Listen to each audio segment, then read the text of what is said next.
Beach FM, locals talking to locals. Beach FM, and my very great pleasure to welcome to the program once again the Kapiti representative on the Greater Wellington Regional Council, Penny Gaylor. Good morning and welcome to you. Good morning. Lovely to be talking with you again, John. I hope everybody is at home. I hope they are safe and well and finding plenty to do. If they haven't, I'm happy to prompt them because we've been actually pretty busy in our household and lots of things are getting done. Indeed. I think there's lots of positives out of this extraordinary time that we're living in. But one of the challenges I'm finding, Penny, because I'm broadcasting from home at the moment, one of the challenges is getting the technology in order and, frankly, finding out how much, when you're working at home, how much everything is compressed. And it just seems that you've got to be very organised to get everything done. Yes, I have to say my list is very long, and it's creating a mix of things on the list to kind of keep into that bit of variety. So indoor-outdoor jobs for a bit of variety, a little bit of a walk here and there. I don't know about everybody else, but there's a lot of baking going on in our household.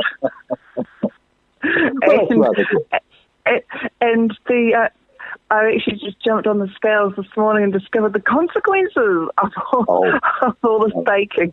Well, no, let's have a holiday from that. Let's have a lockdown on the scales. No, we don't want that. Now, we're pre-recording this, and the reason for that is that you're about to Zoom. Yes, so probably as people are listening, I'll be in the midst of Zooming with my colleagues and a big list of staff and some members of the public and some members of the media. So today is our first ever council that will be on the Zoom platform. And so government legislation has enabled us to do this so that previously you actually had to physically be in a council meeting for you to be counted and for your vote on anything to be counted. So now we can do this via Zoom. So that's like Zoom is an app that people put into their devices. And so I've been doing all my meetings for the last 2 weeks on Zoom.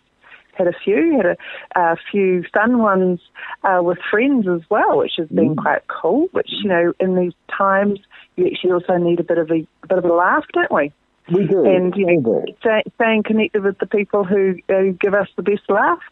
So today's council meeting, our usual agenda in some senses, but at the kind of top of every item, it actually is referencing to why the circumstance of this different approach to our council meeting. Of course, that's all about COVID-19, and a couple of items on the agenda today with reference to stormwater, for example, that I was going to have a significant paper on my agenda a fortnight ago on the Environment Committee, which I chair.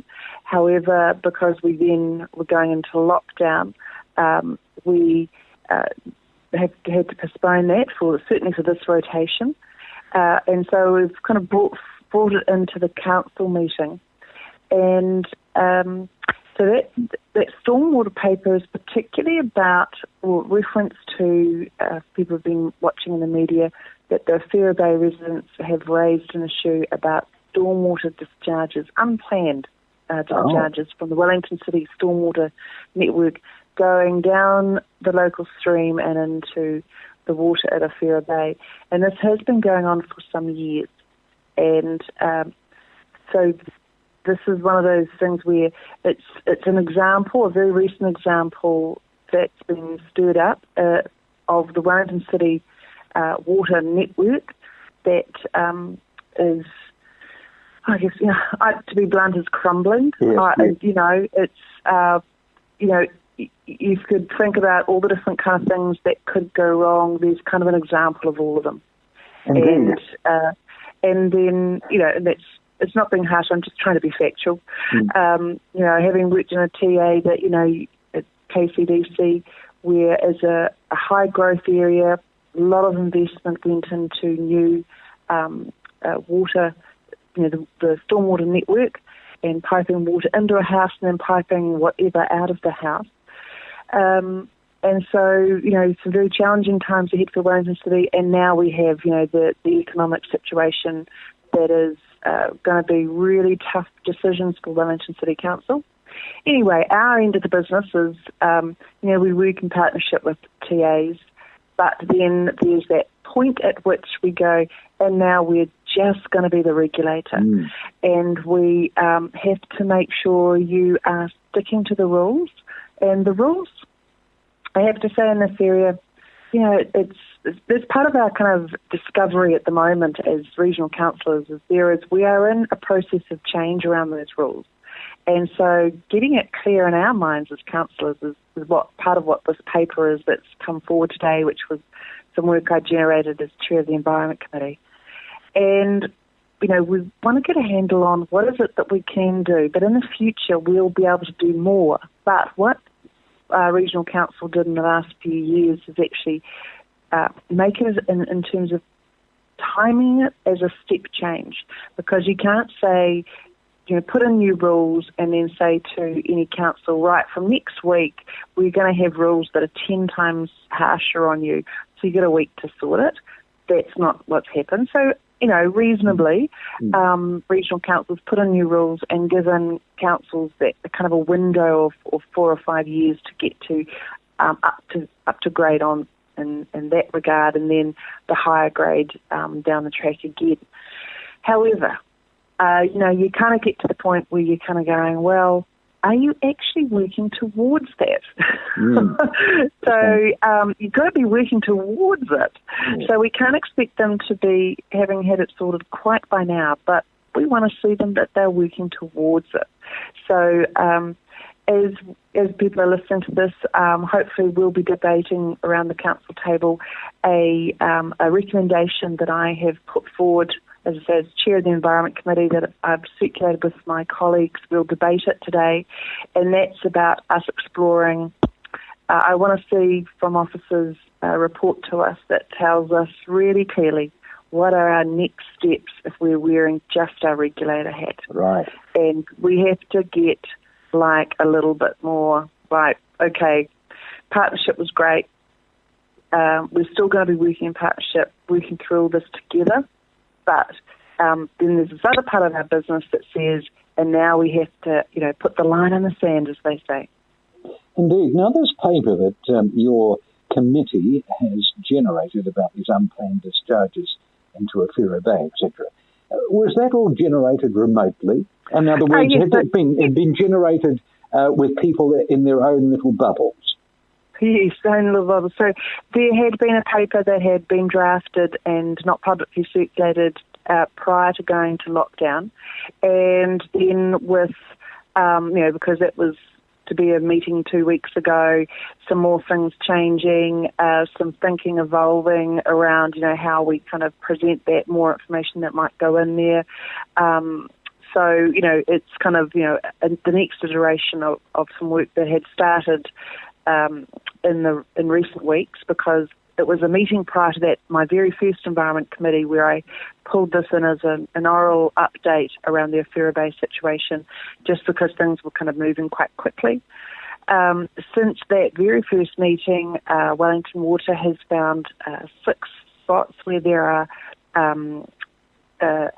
previously unknown leakages from houses. So what they essentially were doing, places, my take on it is 6 places that were built some sort of 8 years ago. The plumbing wasn't done right. Oh. It was connected into the wrong out. And it was going into a stream, going down into the bay. That's a very, very basic kind of, explanation of what was going down. Oh, so, that's even worse, isn't it, Penny? Because I was assuming that this was due to the crumbling infrastructure of let's face it, Wellington. It's a well-established place, and you can imagine some of the infrastructure getting well past its use-by date. But 8 years ago, human mistake, that's a much more serious situation, isn't it? Yeah, and, that's the thing about a network is very complex. There are all sorts of things that can go wrong. And so I certainly appreciate that there are, that's when I say they've, every kind of example you could have is kind of happening for Wellington City Council. You know, you've got pre-Christmas that Dixon Street where, you know, piping just collapsed, essentially. Right. Then at the moment you've got the Moa Point, the pipe that goes from Moa Point to their landfill in Wellington. They can't pump through there, and that's broken. Or in fact, there are two pipes and they're both broken at the same time at a place where it's really hard to get to them. In some concrete under a tunnel. Oh, hello. Goodness, Could it just get any harder for them? But also, as I know, as a councillor now, in a fourth term as a councillor, we spend an awful lot of time working through, you know, looking back behind us, looking about what are we doing today, the decisions we're making today about things we do in the future. And so, you know, you have to kind of say a really big part of your job around asset management is also asset management planning for the future, the scheduled repair and maintenance work, making sure that when you have critical pieces of infrastructure, what's the plan B and how that can be quickly activated. So plan B at the moment is that they're trucking sludge from Moa Point to the landfill, and this is an incredible figure, but 1 million litres of sludge a day.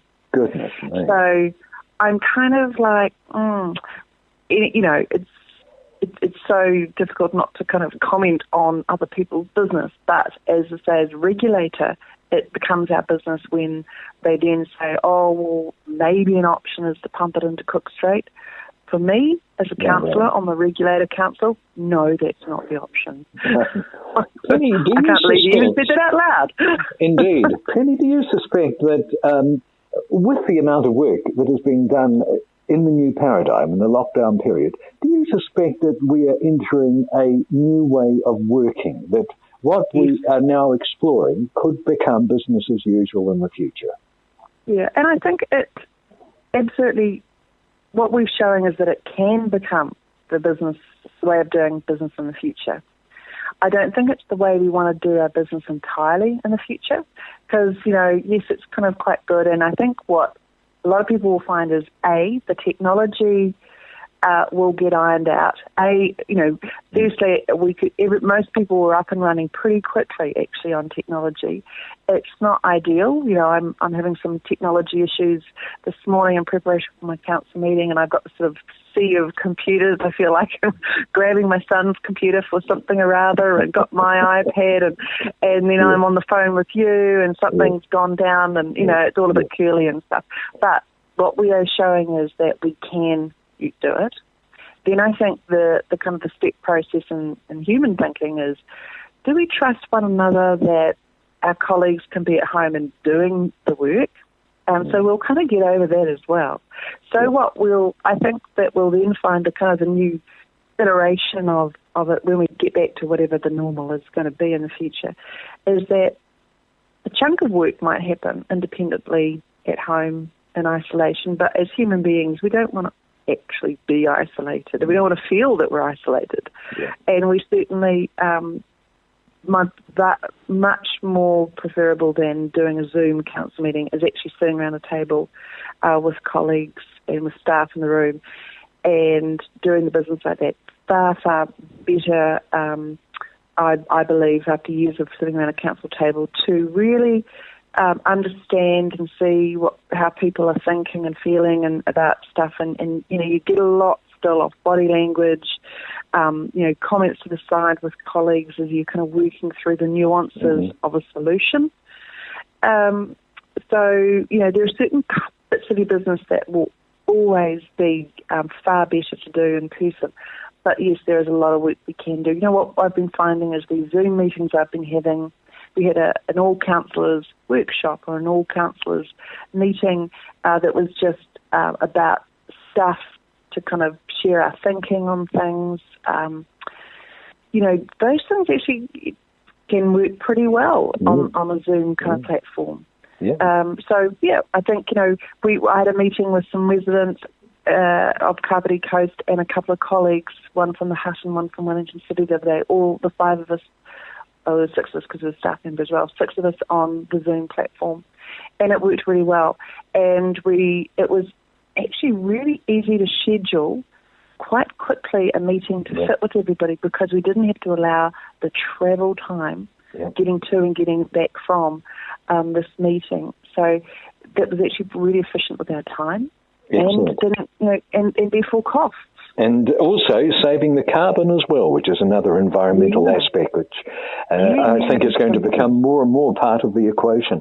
Look, I better let you get on and wrangle with your technology because you're about to Zoom. It's been lovely talking to you. Thank you so much for your company. Lovely. Take care, everybody. 106.3 Beach FM.